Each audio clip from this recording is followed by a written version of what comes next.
قال رسول اللہ صلی اللہ علیہ وسلم لا تبل قائما، رسول اللہ صلی اللہ علیہ وسلم نے فرمایا کہ کھڑے ہو کر پیشاب نہ کیا کرو۔ میرے محترم دوستو، یہ کھڑے ہو کر پیشاب کرنا یہ جانوروں کی عادت ہے، انسانوں کی نہیں۔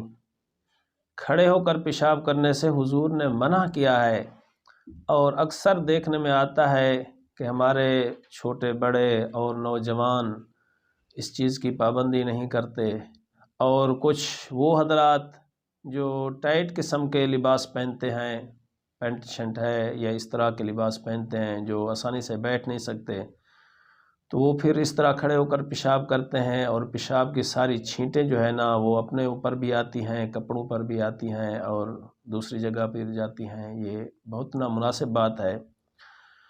تو میرے حضور نے منع کیا ہے کہ میری امت کھڑے ہو کر پیشاب نہ کرنا، بلکہ پیشاب بیٹھ کر کرنا ہے، اور قبلے کی طرف رخ کرنے سے بھی بچنا ہے، پیٹھ کرنے سے بھی بچنا ہے۔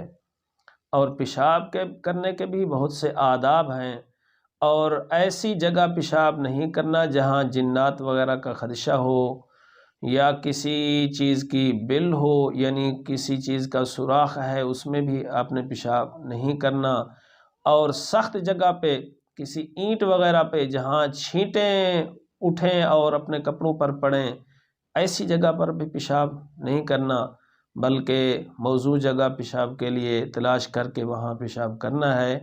تو یہ بھی ایک بہت بڑا دین کا پہلو ہے، اپنے آپ کو پاک صاف رکھنا۔